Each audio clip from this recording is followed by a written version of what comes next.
आंतरजातीय विवाह जर केलेला असेल तर तुम्हा सर्वांसाठी आनंदाची बातमी आहे। तर आता आंतरजातीय विवाह 2026 तर यामध्ये 50,000 ते 3,00,000 रुपयापर्यंत तुम्हाला अनुदान इथं मिळणार आहे।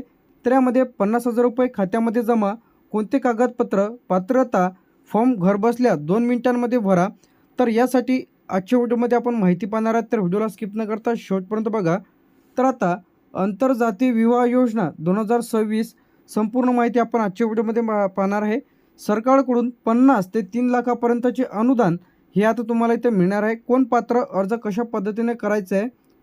राष्ट्रीय विवाह योजना ही सामाजिक समतेसाठी राबवली जाणारी एक SC/ST प्रवर्गातील मुलगा किंवा मुलगी, खुल्या प्रवर्गातील व्यक्ती विवाह झाल्यास अशांना ही योजना इथे लागू होते।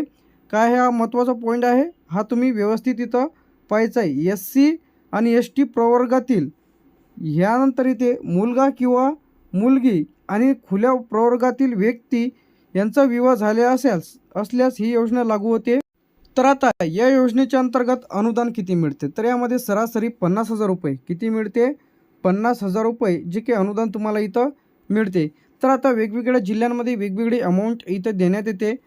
तर आता हे जे थेट खात्यामध्ये 50,000 रुपये रक्कम DBTच्या माध्यमातून तुमच्या खात्यामध्ये इथं जमा केली जाते। तर आता 50,000 खात्यामध्ये जमा होतात। तर आता ज्यांना कोणाला यासाठी अर्ज करायचा असेल तर त्यासाठी तुम्हाला विवाह नोंदणी पूर्ण झाल्यानंतर सर्व कागदपत्रे योग्य तुम्हाला जोडायचे आहे। DBTद्वारे तुमच्या खात्यामध्ये पैसे इथं येतात।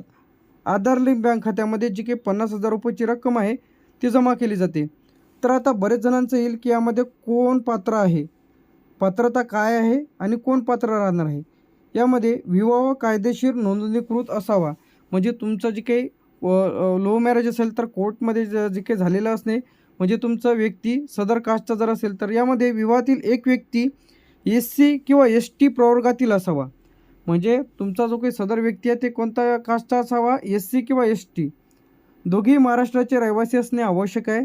विवाहाला किमान 6 महिने पूर्ण झालेले नसावेत, म्हणजे तुमचे जर 6 महिने होऊन जर गेले तर तुम्हाला या योजनेचा लाभ मिळणार नाही। यापूर्वी या योजनेचा लाभ घेतलेला असेल तर तुम्हाला या योजनेचा लाभ इथं मिळणार नाही आहे। तर यासाठी विवाह नोंदणी प्रमाणपत्र, आवश्यक कागदपत्रे आपण इथं पाहत आहे। त्यानंतर आधार कार्ड दोघांचेही, जातीचा दाखला कशाचा, SC आणि ST मधून जर असाल तर त्यानंतर रहिवासी दाखला, बँकेचं पासबुक, संयुक्त फोटो म्हणजे तुमच्या दोघांचा फोटो, शपथपत्र म्हणजे नोटरी इथं तुम्हाला लागणार आहे। काय लागणार आहे? नोटरी। तर आता इत्यादी जेवढे डॉक्युमेंट्स आहे हे तुमच्याकडे असेल तर तुम्ही आंतरजातीय विवाहासाठी 50,000 रुपयासाठी पात्र ठरू शकता व अनुदान इथं मिळवू शकता।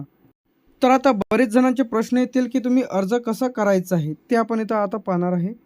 तर इथं ऑनलाईन किंवा ऑफलाईन दोन्ही पद्धतीने तुम्हाला तुमचा अर्ज इथं सादर करता येणार आहे।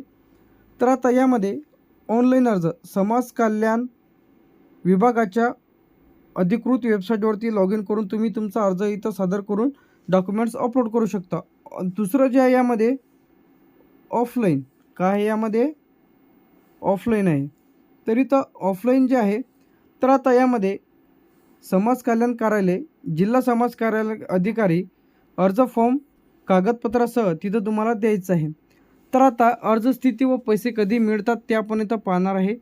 तर यामध्ये अर्ज मंजूर झाल्याच्या नंतर 2 ते 3 महिन्यांमध्ये अर्ज मंजूर झाल्यानंतर SMS द्वारे तुम्हाला कळवण्यात येते व तुमच्या खात्यामध्ये थेट 50,000 रुपये इथं टाकले जाते। त्यानंतर इथं योजनेचे मुख्य अटी काय आहेत? लाभार्थी हा महाराष्ट्राचा रहिवासी असणे आवश्यक आहे। लाभार्थी विवाह जोडप्यापैकी एक जण अनुसूचित जाती, अनुसूचित जमाती, विमुक्त भटकत्या जाती जे काही प्रवर्गातील व्यक्ती असणे आवश्यक आहे आणि त्यांना जे काही कास्ट सर्टिफिकेट काय आहे, जातीचा दाखला देणे आवश्यक आहे। त्यानंतर लाभार्थी विवाह जोडप्याकडे विवाह नोंदणी प्रमाणपत्र दाखला असावा, म्हणजे तुम्ही जे काही लग्न केलेलं आहे त्याचं विवाह प्रमाणपत्र। वराचे वय 21 व वधूचे वय 18 हे पूर्ण असणे आवश्यक आहे। तर यामध्ये तुम्ही शाळा सोडण्याचा दाखलासुद्धा मुलीचा देऊ शकता। 2 प्रतिष्ठान व्यक्तीचे शिफारस पत्र, म्हणजे तुम्हाला 2 साक्षीदार इथं लागणार आहे। वधू व वराचे एकत्रित फोटो, म्हणजे नवरा बायकोचे तुमच्या दोघांचे फोटो इथं लागणार आहे। अनुसूचित जाती, अनुसूचित जमाती, विमुक्त भटकत्या जमाती, तर प्रवर्गातील एक व्यक्ती व दुसरी व्यक्ती हिंदू जे काही जैन, शीख या आंतरजातीय विवाहासाठी पात्र राहतील. त्यानंतर जे यामध्ये अनुसूचित जाती, अनुसूचित जमाती, विमुक्त भटकत्या जाती मधील आंतरजातीय विवाहसुद्धा यांना इथं लागणार आहे. तर लाभार्थी जे की यामध्ये आहे, तर आता महाराष्ट्र रहिवासी असणे आवश्यक आहे. अनुसूचित जाती, अनुसूचित जमाती, विमुक्त भटकत्या जाती, तर विशेष मागासवर्गीय. तर फायदा ज्यामध्ये 50,000 रुपयाची जी काही रक्कम आहे हे तुम्हाला इथं मिळणार आहे. किती मिळणार आहे? 50,000 रुपये. तर यासाठी अर्ज तुम्हाला कसा करता येणार आहे? तर नमुन्यात विचारलेलं आहे, जिल्हा समाज कल्याण अधिकारी. कुठं? जिल्हा समाज कल्याण अधिकारी जिल्हा परिषदकडून घेऊन विवाह जोडप्याने अर्जात नमूद कागदपत्रासह डॉक्युमेंट्स इथं सादर करायचे आहे. तर आता ही जी योजना आहे ती कोणत्या जिल्ह्यांमध्ये सुरू झालेली आहे? यामध्ये पुणे, अहमदनगर, सोलापूर, सातारा, सांगली, कोल्हापूर, नाशिक, धुळे, जळगाव, त्यानंतर इथं नंदुरबार. तर आपण 10 जिल्हे इथं बघितलेले आहे. खालीसुद्धा जिल्हे आहे आपण बघणार आहे.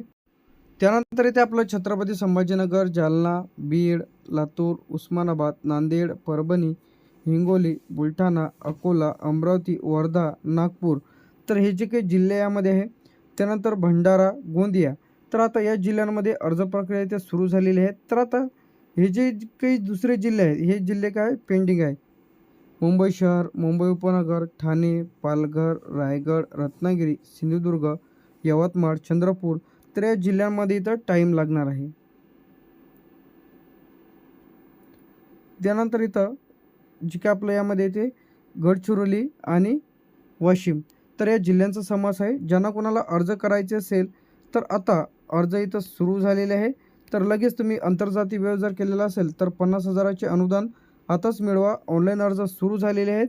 अधिक माहितीसाठी चॅनलला सबस्क्राईब करून ठेवा. थँक्यू.